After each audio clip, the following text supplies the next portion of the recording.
So ayan na nga po pala yung finish ng ginagawa ni Utol. So ginawa po niyang dark, pina-dark brigade po niya. So yan.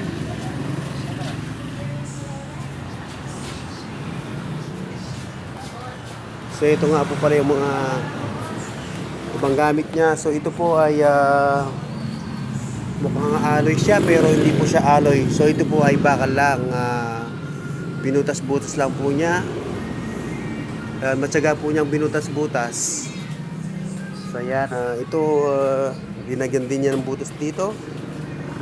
So yan, ito pong rim niya ay alloy. So ito rin po ang mga ibang gamit niya. Ayan.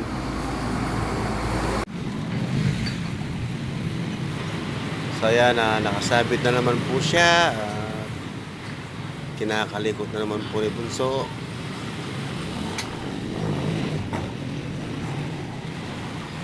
Nilalagay po niya, sinusukat yung pinaka-hub niya.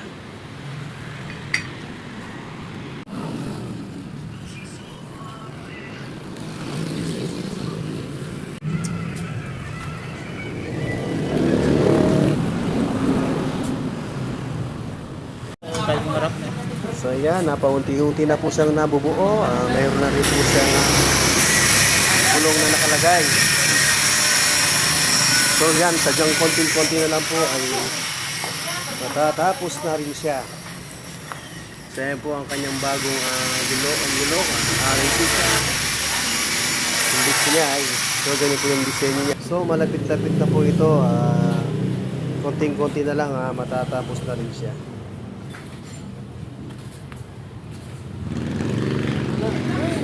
Yan, katulad nito. So yan po, nakikita po natin na kompleto na po siya. So na-overhaul na rin siya. Ayan, kasalukuyan pong ino-overhaul ng ating mekaniko.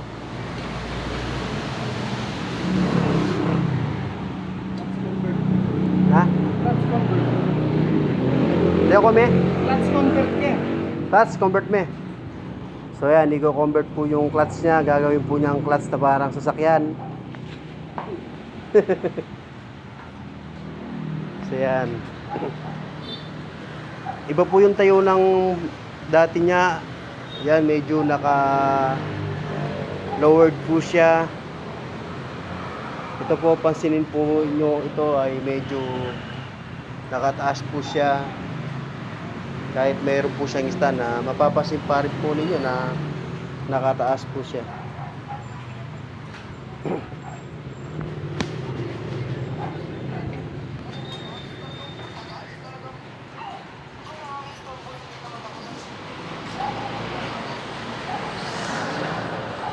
So yan, talagang konting-konti na lang at mayroon na naman bike si Tantan. Sabi ni tatay niya. Natan? Pogi-pogi na may-ari ng bike, oh.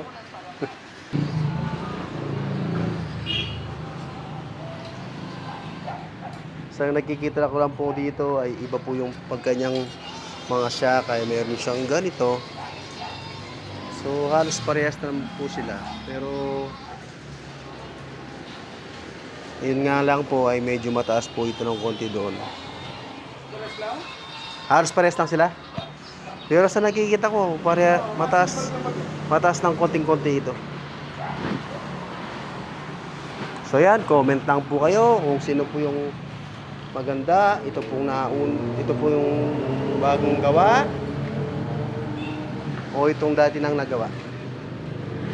So yan, salamat po sa mga followers ko at kahit pa paano po ay mayroon po tayong naipapagkita sa inyo na nagagawa ni Bunso. Mayari bukas din yan. So yan, umaandar na rin po siya. So yan, kino-convert na lang po niya yung pinaka-clutch niya. So yan po, salamat po sa manonood. Salamat po.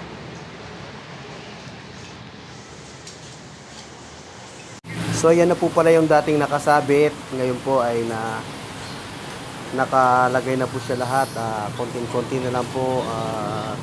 Konting himas at konting burloloy na lang. ito po ay tapos na. Wala pa siyang mga tapalodo. So, pwede naman po siyang gamitin kahit wala po siyang tapalodo.